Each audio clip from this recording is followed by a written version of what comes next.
Now,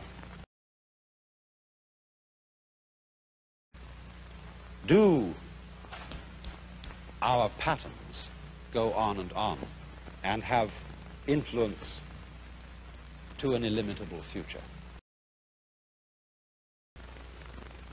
Think of it in this way. Supposing I make two statements. Statement one: after I die, I shall be reborn again as a baby, but I shall forget my former life. Statement two: after I die, a baby will be born.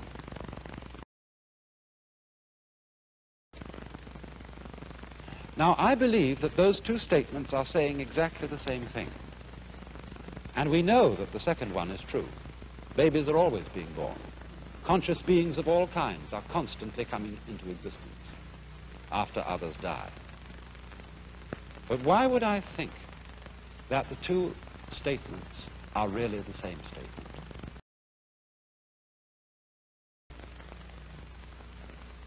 If you die and your memory comes to an end, and you forget who you were, being reborn again is exactly the equivalent of somebody else being born, because we have no consciousness of our continuity unless we have memory. If the memory goes, then we might just as well be somebody else. But it seems to me that the fascinating thing about this is that although a particular set of memories vanishes, death is not the end of consciousness. And therefore, I think what is meant is that the vacuum created by the disappearance of a being, by the disappearance of his memory system, is simply filled by another being who is I, just as you feel you're I. Why do I feel that the world is centered in this place as distinct from some other place? You jolly well know the world is centered where you are. So there will always be I's in the world. Every I is in a way the same I. We all might be anyone else. And there is no escape. It goes on and on and on and on. So long as there is consciousness anywhere, there is I. You then, in a way, look out through all eyes. And that, perhaps, is the secret of the great virtue of compassion. In eternity, where there is no time, nothing can grow, nothing can become, nothing changes. So death created time to grow the things that it would kill.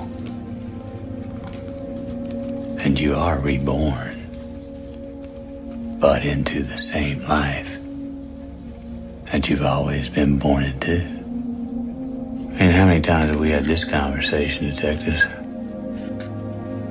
Well, who knows? And you can't remember your lives. You can't change your lives. And that is the terrible and secret fate of all life. You're trapped. Like a nightmare you keep waking up into.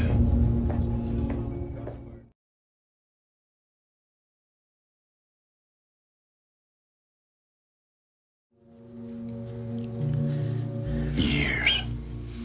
You ever heard something called the in-brain theory, detectives? No, that's over my head. It's like in this universe, we process time linearly forward. But outside of our space-time, from what would be a fourth dimensional perspective, time wouldn't exist. And from that vantage, could we attain it? We'd see our space-time would look flattened. a single sculpture with matter and a superposition of every place it ever occupied. Or sentience just cycling through our lives like carts on a track.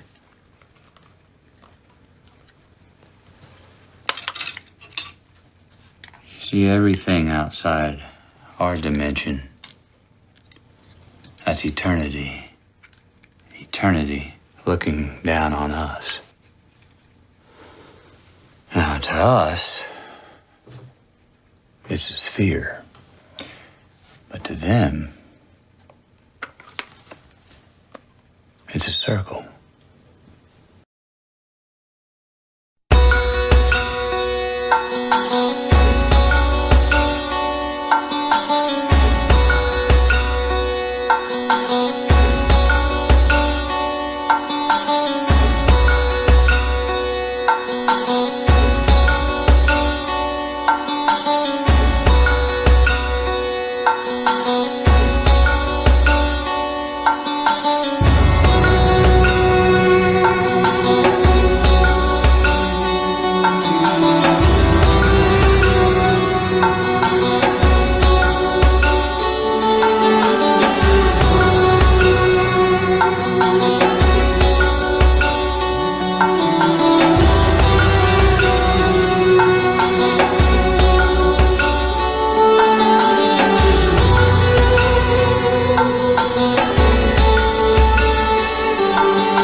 think she'd like roses.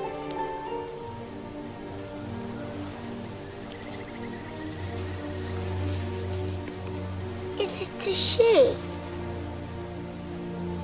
Yes, the females are larger and less colorful. What happens when we die? What happens?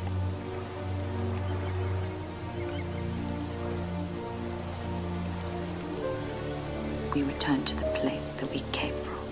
I don't remember where I came from. Nor do I.